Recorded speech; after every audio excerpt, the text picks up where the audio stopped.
people. Thank you so much for joining our show today. I am Casey, your holistic nurse, always here to share some perspective that is holistic and some tips, business tips, life tips. So I hope this content is valuable. Today, we're going to be talking about preparation. It leans more towards the business side. Some things, that I learned the hard way. And I'm relearning and still learning. So I'm here not to speak as an expert in the field of preparation, but to open up a conversation with small business owners, with business owners who are now starting on their journey, and some things that you have done or some things that you think is interesting that you would like to take away, join the conversation.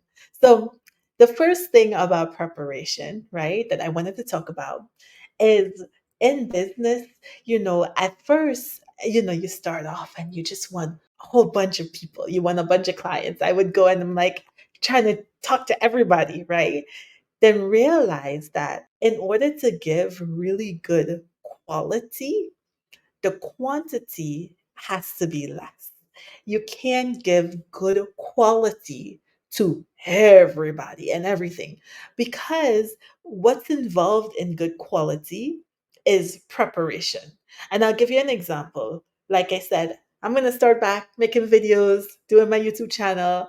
And I want it to be like, yeah, let me be like the pros. I want to do a video every single day. And then I realized, oh, it's not just making a video. I mean, anybody can show up and make a video, but I wanted nice quality, right? And I also wanted the quality of my energy to be right. And in order for me to have good quality, I said, okay, how many could you do that will not compromise your quality, but still add to effectiveness? So I settled on the number three, right? And of course, if you join our value and visibility program that we have here for our digital marketing agency with Preservers of Life, we'll show you how to multiply what you can do. Because, so many times everybody's like, they're on the grind on social media. And if you're in your feminine energy, that's really difficult, right? That's really difficult. You're a mom, you have children, you have a life, you might still be working a full time job. It's just not possible to show up that many times. Or is it? Reach out to us. But yes, having good quality is very, very important, right? And to have good quality, you have to be prepared. Now, when I say prepared, sometimes it's easy to take that preparation to be over prepared, where you get into paralysis analysis. I know some days, like when I started off, I was like, oh, I want to make sure I was winging it first, but then I was rambling. So I was like, okay, I want to make sure I have something outlined. But then I wrote out like a whole script and I'm like, oh, like I can't say all this. It's not real. It's very inauthentic. I can't do that. So I realized for me, preparation is 4 to 5 bullet points of what I want to talk about. And then I can ad lib through and through. Okay. So not over preparation, but having some kind of thought process before whatever it is you want to deliver. So, a nice question I ask myself for my customers, my clients, what experience do I want them to have? And for me, I really believe that holism is about an experience. I believe it takes mundane, ordinary things like breathing. And when you curate it to an experience, you can have a whole event just by breathing. And it to curate an experience, to give people an experience, it lies in the detail, but it also lies in your presence. I notice that if I go from one thing to nothing to nothing to nothing, I'm not as present as I need to be with my client. And it comes across in the experience that they have. I had a couple clients and I said, Casey, like I was just so excited to be with them and to show them all that I had to offer. But then when I reflected on the experience, I said, at first I thought, because me, I'm coming through not giving everything away for free. But at first I thought, is it because I charged them? But then I realized, no, it was because there was miscommunication and I rushed it. And they did not get the experience that I would have liked them to have. So it's not just about the things that you are giving, but it's also about being present and connected with them. Okay. That's what I have experienced. The other thing is, who are the players involved in creating or building the experience? So, for example, I do YouTube videos. So, the experience is not just me making the videos, but I have a whole entire team in the back helping. And they can remove the ums, the ahs, they can add video graphics. They could do um, search engine optimize. I mean, these guys are incredible, right?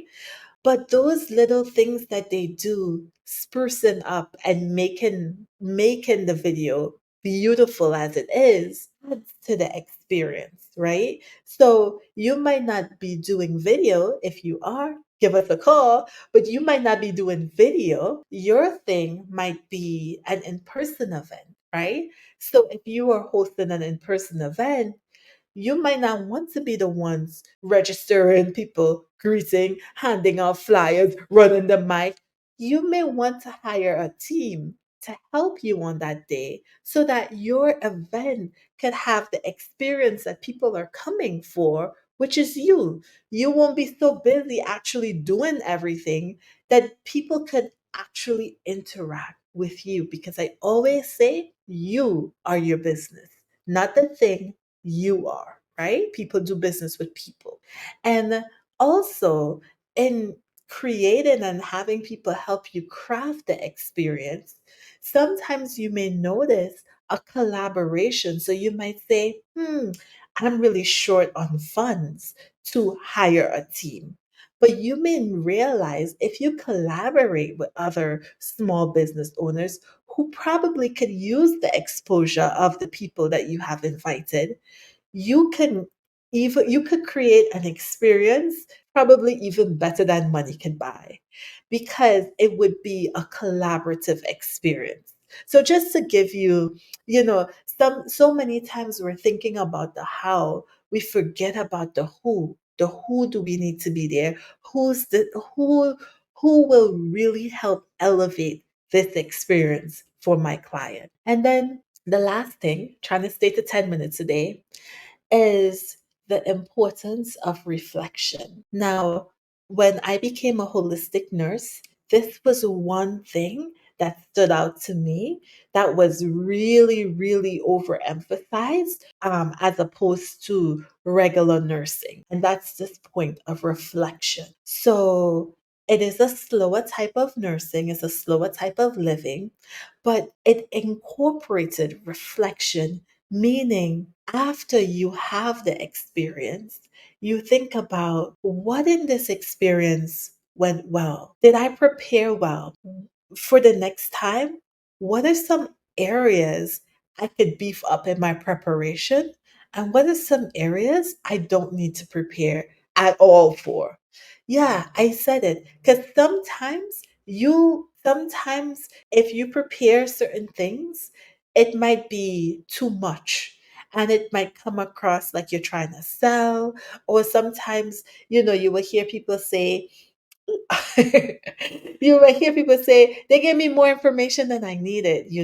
And sometimes I over prepare, sometimes I under prepare, but reflection at the end of every experience is what's going to help you get to your right quality of preparation. I don't know if you've been listening to me for a while, but when I started making YouTube videos, I never went back and looked at my videos. I was like, oh my gosh, I couldn't. I would start and I would look just to make sure, everything was looking right. And then I just let it play. But had I gone back, I would have seen maybe you wanted your videos a little bit shorter. Maybe you wanted a variety of videos. Maybe you wanted to break up the topics a little bit, right? But if because I didn't go back and I just kept producing, then I realized the quality of my videos were going down. Now I go back and look, right? I even break it up and make shorts. So reflection is really important part of preparation, even though it's the end of even though it's the end of an experience, it is the beginning of another experience. Reflection is the beginning of your next experience. So, I hope this was valuable. I hope it provided some thoughts for you to reflect on. If there's anything you would like to share in terms of what do you do to prepare? How do you prepare your mind? How do you prepare your body? How do you prepare your soul? Let me know. I would love to hear your thoughts. I thank you for joining in to my space. I thank you so much for providing an audience, but also providing your feedback so that we can have a conversation because I really want to get to know you. So thank you so much, and I will see you on our next video. Bye bye.